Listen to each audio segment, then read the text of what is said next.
मुंबईची लाईफलाईन समजल्या जाणाऱ्या लोकल ट्रेनमध्ये एका प्रवाशाची चाकू भोसकून हत्या झाल्यानं खळबळ माजली आहे। मंगळवारी रात्री सुमारे 11 वाजण्याच्या सुमारास कांदिवली ते बोरिवली स्थानकादरम्यान धावत्या लोकलमध्ये ही धक्कादायक घटना घडलेली आहे।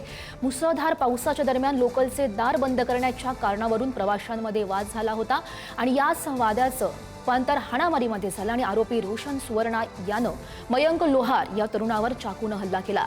या हल्ल्यात मयंक लोहार या तरुणाचा जागीच मृत्यू झालेला आहे। ही घटना घडल्यानंतर रेल्वे पोलिसांनी तातडीने तपास सुरू करत आरोपी रोशन सुवर्णा याला कुर्ला भागातून अटक केली।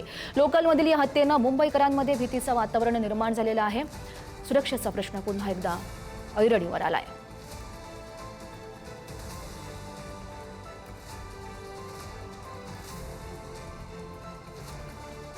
तर मयंक लोहारचे वडील रमेश लोहार आपल्यासोबत आहेत। त्यांच्याशी आपण बोलूयात। रमेश लोहारजी, तुमचं खरं तर खूप खूप स्वागत। अत्यंत दुःखद असं तुमचं दुःख खरं तर आम्ही समजू शकतो। दुःखद अशी बातमी घडलेली आहे। नेमकं काय घडलेलं होतं, तुमच्यापर्यंत नेमकी काय माहिती आहे? माझ्या मुलग्याला न्याय द्या। पहिलं काय झालंय माहितीये का, तो ट्रेन मधून अंधेरीतून बोरिवलीला येत असताना तो कामाला गेला अंधेरीला, अंधेरी ते विरार येत असताना ते मलाड ते गोरेगाव मध्ये ते दरवाजा, ट्रेनचा दरवाजा असतो ना, त्या दरवाजाला खुल्ला होता आणि ते तिथे उभा होता माझा मुलगा आणि तो दुसरा मुलगा पण होता, कोण तो खोनीचा जो आहे तो। आणि लोकांनी सांगितलं काय, तू दरवाजा बंद कर। तो पाऊस येत होता मोठा, तर अंगावर पाऊस येत होता म्हणून बंद करायला सांगितलं पब्लिकने। तर माझा मुलगा पब्लिकच्या ऐकून बेटा बंद कर, एकाने सांगितलं तर बंद करायला गेला, बंद केला। आणि तो बाजूला इसम होता, त्याने उघडला आणि तू क्या बंद कर रहा है, काय केले बंद कर रहा है। दोघांचा एक दुसऱ्यांचा वाद झाला आणि वादामुळे त्यांनी एक दुसऱ्यावर वाद झाल्यामुळे त्याने धारदार चाकूने लगेच बॅगातून, त्याच्या बॅगातून चाकू होता आणि तो धारदार बॅगाने चाकून बाहेर काढून माझ्या मुलाला छातीत आणि पोटात वार केला आणि त्याला जागेवर ठार मारलं। मला न्याय द्या, मला न्याय द्या। माझ्या मुलगाला ठार मारून दिलाय। त्या इसमला तो सुवर्णा बोलतोय, ते नाव आहे त्या बोलत आहे तुम्ही आणि मी ऐकलं आहे। त्याला फाशीची शिक्षा द्या, नाहीतर एन्काउंटर करून टाका, नाही सगळ्यांच्या समोर एन्काउंटर करा आणि फाशीची सजा द्या। मी हेच न्याय सगळ्यांना मागतोय। मला न्याय द्या, कारण माझ्या मुलाला न्याय द्या। आणि मला सगळ्यांचं विनंती आहे, कानून प्रशासन सगळ्यांना मी विनंती करत आहे। माझा मुलगा जसं यांनी एका सणात ठार केला, याला पण गोळी घालून एन्काउंटर करा आणि फाशीची सजा देण्याची मी माग करत आहे सगळ्यांना, सगळ्या प्रशासनाला, लोकांना, महाराष्ट्र लोकांना, सगळ्या देशाला मी आग्रह करत आहे, मला न्याय देण्याची कृपा करा। आणि माझ्या मुलांना आता परत जाऊन मी आता श्रद्धांजली करतो। मी त्याला मुलाला जाऊन आता मी अंतिम संस्कार करणार आहे। मला अंतिम संस्कार उद्या करणार आहे सकाळी मी करणार। मला त्याच्या अगोदर मला हे त्याला पकडून नेलाय बोलतात, पोलीस चौकीमधून त्यांना कोर्टात नेलाय, आज नेलाय बोलतात। कोर्टाला पण आग्रह आहे की त्याला फाशीच्या सगळ्यांच्या फाशी द्या, नाहीतर एन्काउंटर करून द्या आमच्या सगळ्यांच्या समोर। आम्हाला न्याय देण्याची कृपा करा, हेच मी सध्या सांगत आहे सगळ्यांना। हो रमेशजी, तुम्ही खरं तर स्वतःला सावरा या सगळ्या परिस्थितीतून। तुमचं दुःख आम्ही समजू शकतो। तुमचा तरुण मुलगा तुमच्यातून निघून गेलेला आहे। आरोपीवर कठोरात कठोर कारवाई नक्कीच होणार आहे, सगळे त्यासाठी प्रयत्न करतायत। तुमच्या घरातील सध्या वातावरण काय आहे? कारण आपण मयंकच्या आईचा सुद्धा व्हिडिओ बघितलेला होता, तिचा रडतानाचा। काय वातावरण सध्या घरातलं? हो, आता 2 दिवस झालेत, 23 तारीख आणि 24 तारीख आमच्या घरात हेच झालंय। आम्ही एक दुसऱ्याला सांत्वनाच देत आहे, एक दुसऱ्याला, आईला, भावाला, सगळ्यांना, परिवाराला सांत्वनाच देत आहे। अजून काय सांत्वनाशिवाय काही देत नाही आमच्या आणि आमच्या अश्रू आम्ही थांबू शकत नाही, आमच्या मनाची गोष्ट थांबू शकत नाही। आमच्या मुलासाठी प्रकरण बघून डोळ्यासमोर त्यांनी ठार मारला, त्याच डोळ्यासमोर वारंवार येत आहे, डोळ्यासमोर समय आमच्या डोक्यातून ते प्रकरण जात नाही। आम्ही एकदम आम्हाला मनाला काय सुचत नाही, काय बोलू काय नाही ते पण सुचत नाही देवा। आमचं घर सगळं उधळून पडलेलं आहे। कुणाची मनस्थिती ठीक नाही आता. रमेशजी, स्वतःला सावरा. खरं तर हे दुःख खूप मोठं आहे. तुमचं कुणाशी बोलणं झालंय का? पोलीस प्रशासन किंवा राजकीय नेते त्यांच्याशी तुमचं बोलणं झालंय का काही या संदर्भात? आता बहुतेक आले होते शिंदे साहेबांच्या तिथे फोन आला होता आमच्याकडे. त्यांना पण आम्ही सांगितलंय मला त्याला एन्काउंटर करून आणि फाशीची सजा देण्याची आम्ही हे करत आहे, मागणी करत आहे सांगितलंय.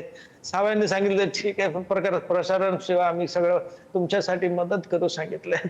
त्यांनी आम्हाला मदतीची आश्वासनं दिली आहेत.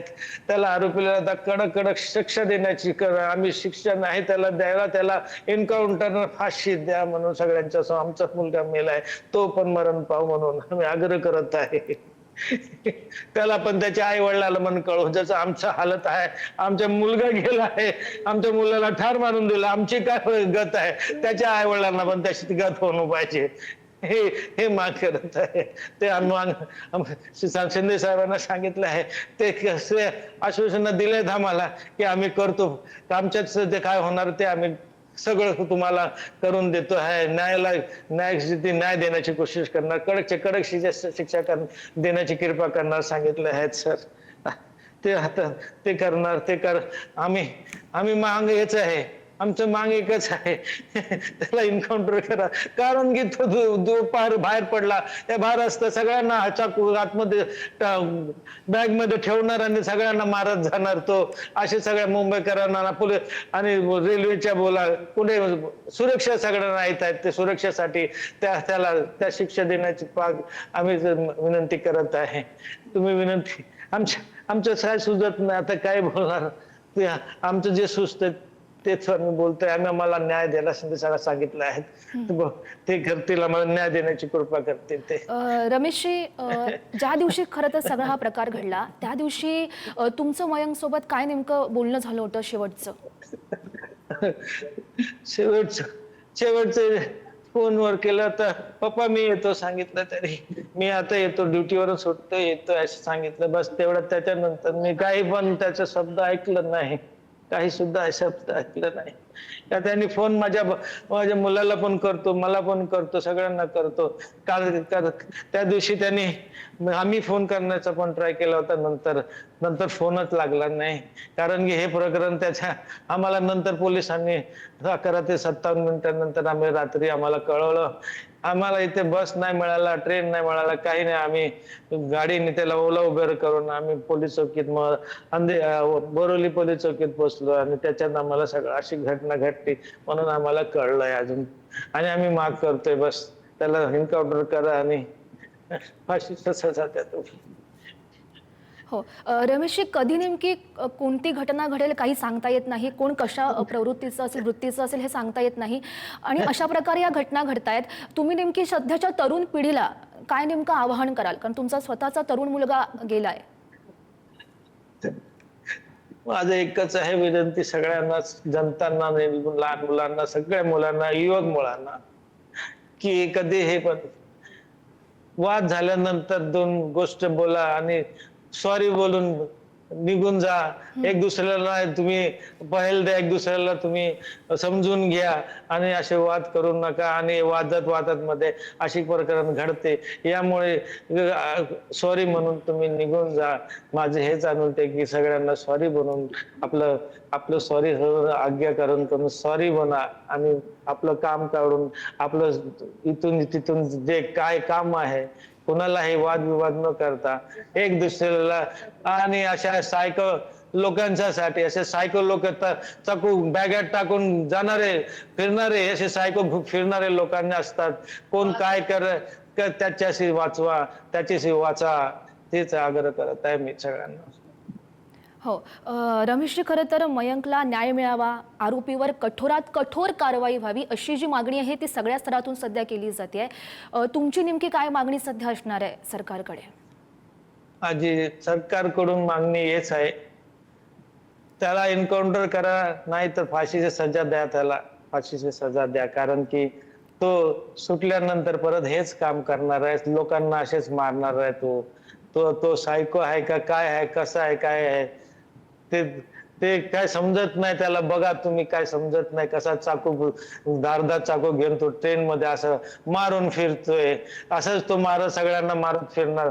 त्याला त्याला त्याला शिक्षा हेच आहे. त्याला एन्काउंटर करून टाका आणि मारून टाका आणि फाशी द्या. त्याला संपवा. माझा मुलगा संपलाय तसा तो पण संपून द्या. त्याचा जीव पण संपा. कारण की जनताची सुरक्षा होईल. नाहीतर माझ्यासारख्या मुलासारखे असेच मरत जाणार आहेत.